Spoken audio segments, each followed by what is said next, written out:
Good evening, or good morning everyone. Welcome to the channel. Inspector C again on duty with his sidekick Kayto. Welcome, Kayto. Today we're on something slightly a bit different from BBC licensing.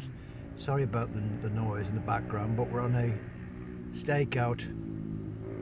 Some of these stakeouts, they last quite a long time to get evidence,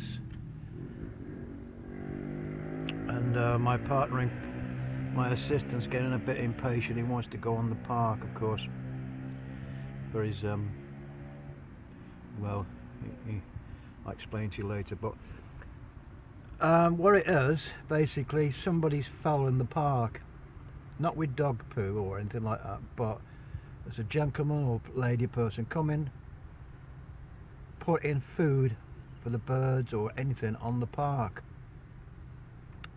and of course people, well, dogs are eating it and other vermin coming on the park, so it's against the law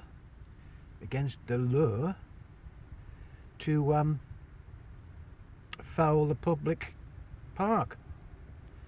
So in my investigation with my assistant, he's looking very, we have to have documentation evidence. So we have to find evidence. I've got my dash cam on, filming. Now, calm down, Kayto. You're going to go out in a minute. Calm down. He's dying to go on the park, you see. Anyway, the thing is, with somebody coming on the park, so I'm on a stakeout now. I'm probably all bloody day. I've got the dash cam on, so we've got to get the evidence, physical camera evidence of somebody fouling the park by littering the highway, basically. But this relates to a bit of BBC licensing ploy. They had a ploy many years ago, which is a bit of a BBC fake news. They had detector vans. Well, these detector vans used to go out to areas, probably very, very poor areas where people wasn't paying the license, stick a van in a street like I'm in on my undercover situation now, just sit in the van. They had no technology, just sat in the van, had the butties, had the bread and bacon butties in the morning.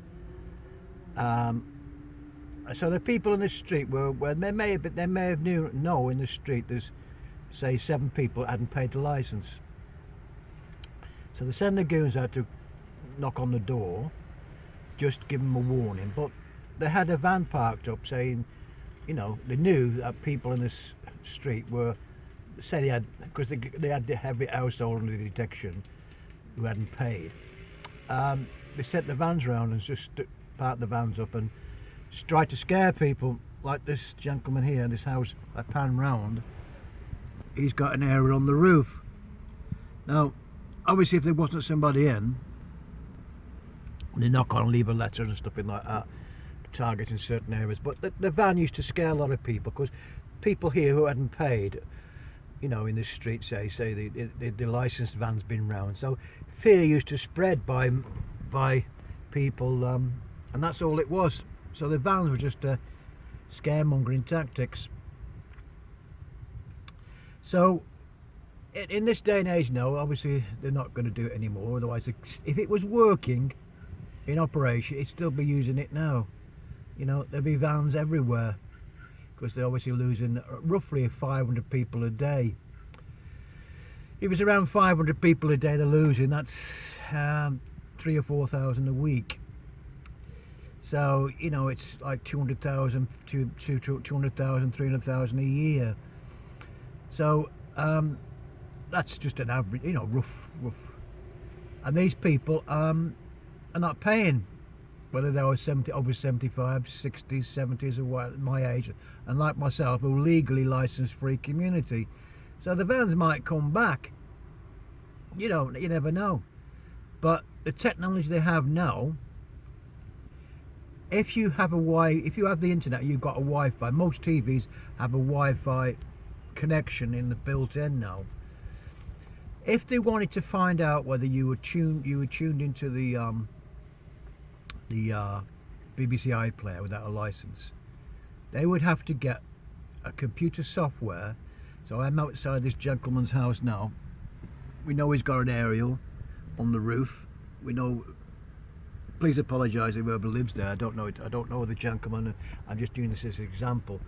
I'm in the car now on mass investigation with this fellow in the park feeding the birds. Now she is feeding the birds, as far as I know, at about dinner time or early morning. But like I said, I'm on trying to get some evidence. But this relates to about the BBC saying that they can find out information about you. Well, years ago with the detector man, but they could technically do it now. But it's really big hacking, like the Sun was, or the you know, hacking phones, because you basically your TV now. It's got a Wi-Fi built in. It's computer linked to the computer.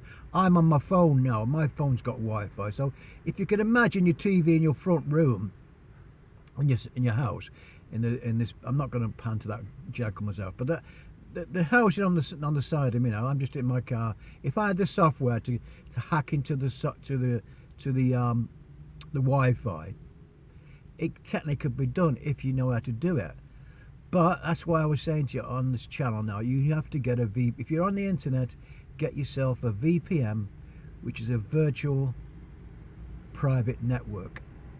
Because, you know, I'm only telling you what I know and what can happen, that it can be done. That's why their phone hacked all these people, all these stars, they hacked into their phones without having a special device. But hacking is something which is illegal. I have mentioned it before. They'd have to go by a court order, court action, and an investigation, like I'm doing. Like I say, I'm trying to get evidence against this person who's foul in the park for the council, because we've reported some person doing this, and of course the council have said, well, we have to have evidence.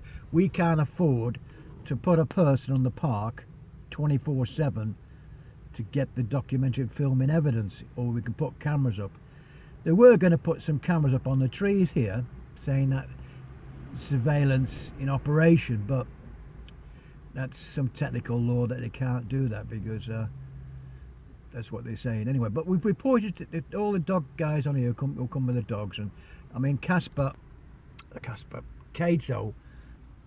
has been sick eating the food, and not just himself but other dogs on here, because we know that somebody's putting this food out. Of course, dogs, when they go off the lead, have a run about, they see some food and they start eating it. Of course, this is food that's decayed or what, not healthy for dogs.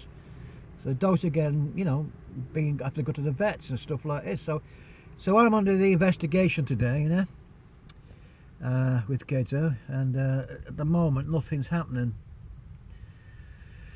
I've been here now about an hour and a half before I started filming, so I just have to do it, try and find out more information when it's happening, because the weather's getting a bit better, and in the winter time, obviously you think the person, he or she, would be feeding the birds in the winter time, but we believe that somebody's coming here and dumping food that you just want to get rid of, and of course it's wherever it's coming from, we don't know. So this is the area where it's being dumped. So it's either somebody coming up in a car, throwing it onto the park, or somebody just feeding birds, which is fair enough. All right, a bit of bread and bits and pieces, like for the birds, if you've got to, you know. But this is quite a bit of food. It's like a waste food, if you know what I mean. And so I'm under investigation today. So anyway, welcome to the channel. Anyway, I hope you have still interested in what my journey is with the BBC. Like I said, nothing really too against. They want to pay somebody like Gary Lineker £10 million a week or something. They're welcome. It's not, if they were Netflix or somebody like, or Amazon. I remember Amazon guy who owns Amazon. He's the richest man in the world, so he can get the top people. So I don't really blame Lineker. is on the gravy train, but the gravy train's going to stop, and that's just a matter of time now. But as I said, we're going to go into more on the what you're going to do with the TV in this day and age, and of course, with this lockdown being on now, your TV is an essential part of your life. You know, you've got communications and everything. So, and you make your own progress. If you go on YouTube, like I'm going to show you later on in some other videos, I'm documenting YouTube, then I'm going to Netflix, and I'm going to Amazon, and one or two other things that you can put onto your TV to watch TV legally without a license. So that is the next step. So we're under an investigation today. Like I say, unfortunately, I don't want to film the public. It's nothing to do with the public. But at the same time, it gives me some idea where I can put the flyers. Maybe I can put one or two on the park for this podcast on Friday. Anyway, sad news today about Johnny Briggs. Johnny, very big Coronation Street star, sadly passed away. And of course, Coronation Street used to compete with BBC, ITV, and BBC were, you know, the soaps, EastEnders. And I've never watched in my life, maybe one or two, EastEnders. And I do like Cockneys, don't I, Kayto? I do like a Cockney accent, you know what I mean? And I do like Danny. He's the King of England, for as I know. I like Danny, a great guy. And I like, of course, Mickey Flanagan. He's a bloody Cockney, isn't he? He's a bloody Cockney, Mickey. I love